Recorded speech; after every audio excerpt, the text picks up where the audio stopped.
Selamat malam teman-teman. Dalam video ini saya akan memberikan penjelasan tentang makna batu karang. Disclaimer bahwa ini adalah pengetahuan umum, khusus untuk orang Kristen, khusus untuk orang yang mau belajar, khusus untuk membuka wawasan dan membangun manusia. Di sini saya berbicara sebagai seorang pencari Tuhan, seorang hamba Tuhan, dan saya juga sudah mendapatkan label filsuf oleh Meta Artificial Intelligence. Di dalam channel saya, di aplikasi sebelah, saya sudah menjelaskan tentang hasil analisis ini, yaitu bahwa Yesus Kristus adalah Allah dan Allah adalah Yesus Kristus. Artinya, Yesus Kristus adalah oknum atau entitas sentral. Jika Allah bukan Yesus Kristus, maka istilah Allah hanyalah sebuah pernyataan yang bermuara pada dugaan kosong. Jika Allah adalah Yesus Kristus, maka barulah istilah Allah memiliki makna yang istimewa. Oleh karena itu, Yesus Kristus adalah bintang sentral atau bintang kehidupan yang menjadi pusat iman. Jadi jika kita ditanya, imanmu apa? Maka jawabannya adalah, imanku adalah Yesus Kristus.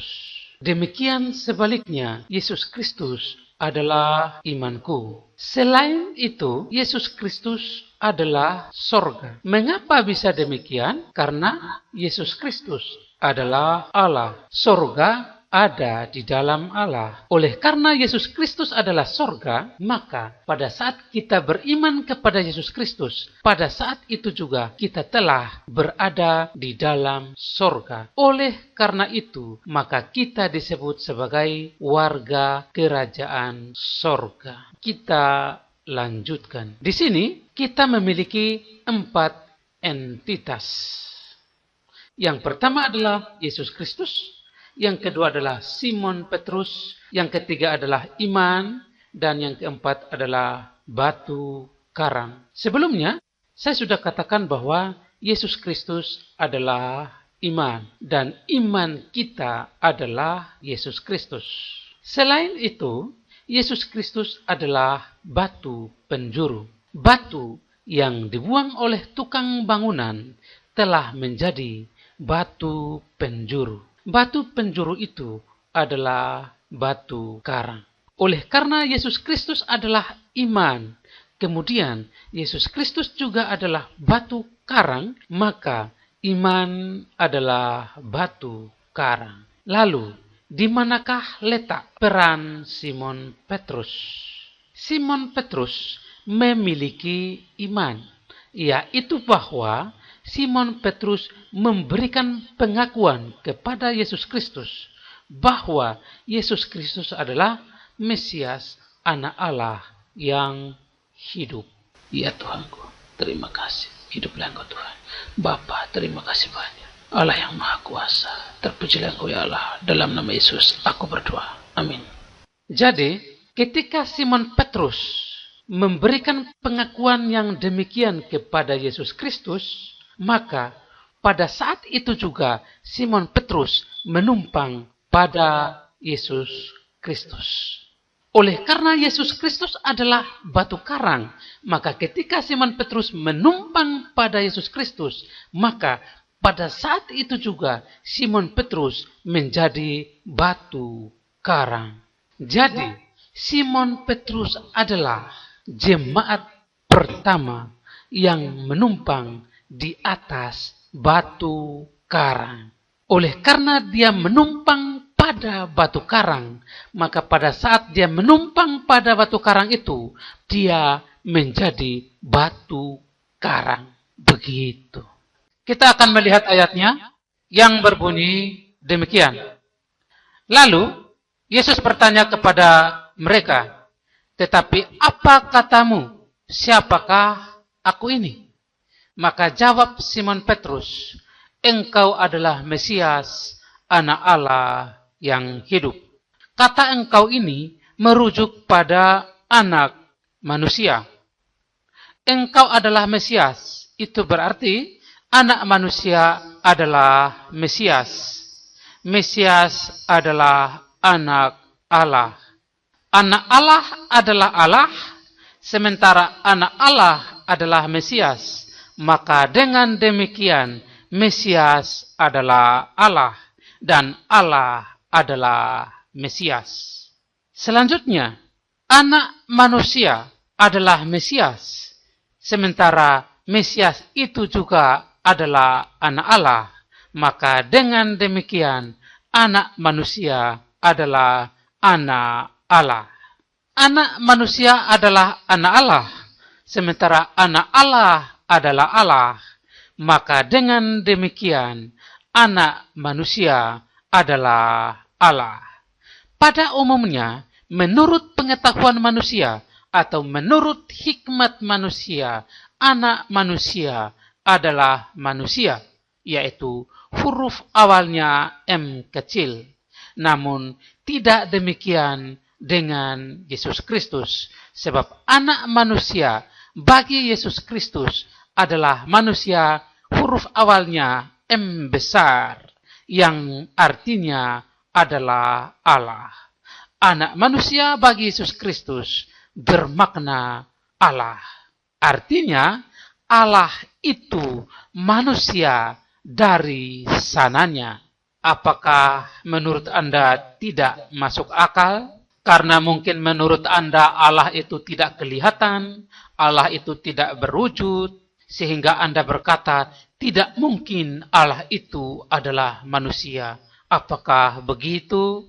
Mari kita lihat. Pertama-tama, Allah itu adalah sumber dari segala sumber.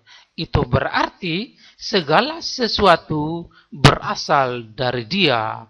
Itu berarti segala sesuatu ada di dalam Dia. Salah satu di antaranya adalah daging. Jika daging itu bersumber dari Allah, maka itu berarti Allah itu adalah daging. Maka jangan heran kalau di sini Anda melihat bahwa Allah adalah manusia yang huruf awalnya M besar. Begitu. Itu berarti daging itu bersumber dari Allah. Jika daging bersumber dari Allah, maka Allah itu sendiri adalah daging. Jika Anda mau mengetahui lebih detail tentang penjelasan ini, Anda melihat video saya yang berjudul Tetesan Ilmu Terakhir dalam channel Profesor Teologi di channel aplikasi sebelah. Kita lanjutkan. Setelah Rasul Petrus mengungkapkan imannya yang demikian, maka kata Tuhan Yesus kepadanya, "Berbahagialah engkau, Simon bin Yunus, sebab bukan manusia yang mengatakan itu kepadamu, melainkan Bapa-Ku yang di sorga. Dan aku pun berkata kepadamu, engkau adalah Petrus." Engkau ini menunjuk kepada Simon Petrus. Istilah Petrus ini, setelah dia mengungkapkan imannya bahwa anak manusia adalah Mesias, anak Allah yang hidup, maka pada saat itu juga nama Petrus ini menjadi bernilai batu karang. Nama Petrus ini menjadi bernilai batu karang sesaat setelah dia percaya dengan hati dan mengaku dengan mulut bahwa anak manusia adalah Mesias, anak Allah yang hidup. Seandainya Rasul Petrus tidak percaya dengan hati dan tidak mengaku dengan mulut bahwa anak manusia adalah Mesias, anak Allah yang hidup, maka nama Petrus tidak memiliki nilai yang lebih selain daripada sekedar nama. Itu berarti iman Petrus ini sejatinya adalah batu karang itu. Lalu, siapakah yang dimaksud dengan anak manusia adalah Mesias, anak Allah yang hidup? Oknum yang dimaksudkannya adalah Yesus Kristus. Maka dengan demikian, pengakuan iman Petrus ini adalah pengakuan iman kita bersama. Pernyataan Tuhan Yesus Kristus selanjutnya adalah, di atas batu karang ini, aku akan mendirikan jemaatku. Batu karang yang mana? Batu karang yang dimaksud adalah pengakuan iman Petrus, di mana iman Petrus itu sendiri adalah Allah. Oleh karena itu, ketika Tuhan Yesus Kristus mengatakan, aku akan mendirikan jemaatku di atas batu karang ini, maka yang dimaksudkannya adalah Tuhan akan mendirikan jemaatnya di atas dasar Allah. Mengapa bisa begitu? Karena iman Petrus ini adalah Allah. Allah itu adalah Yesus Kristus. Jika Yesus Kristus mendirikan jemaatnya di atas dasar Allah, maka sebenarnya jemaatnya itu didirikan di atas dirinya sendiri. Begitu. Namun demikian, Petrus adalah batu karang pertama yang menumpang pada Allah, yaitu sang batu karang sejati. Oleh karena itu, kita semua yang percaya sesuai dengan pengakuan iman Petrus ini, maka kita harus menjadi satu bersama Petrus. Karena pada saat kita percaya, maka pada saat itu juga kita semua yang percaya menjadi batu karang. Maka dengan demikian, kita harus menjadi batu karang yang menjadi satu tumpukan di atas Petrus. Tidak boleh terpisah, tidak boleh terpecah belah. Jika terpecah belah, maka belum tentu Rasul Petrus membuka pintu kerajaan surga bagi kita. Sebab Martin Luther adalah seorang antikris. Silakan nonton channel saya di aplikasi sebelah. Nama channelnya adalah Profesor Teologi. Jadi Allah itu sendiri sebenarnya adalah batu karang.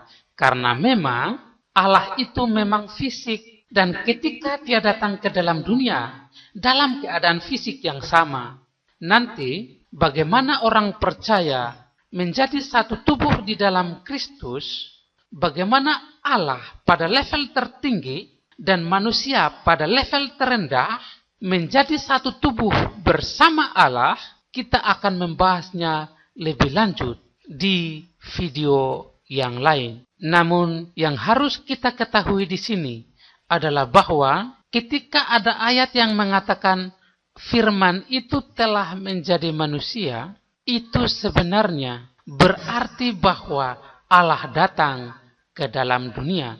Artinya Allah itu sejak semula sudah manusia.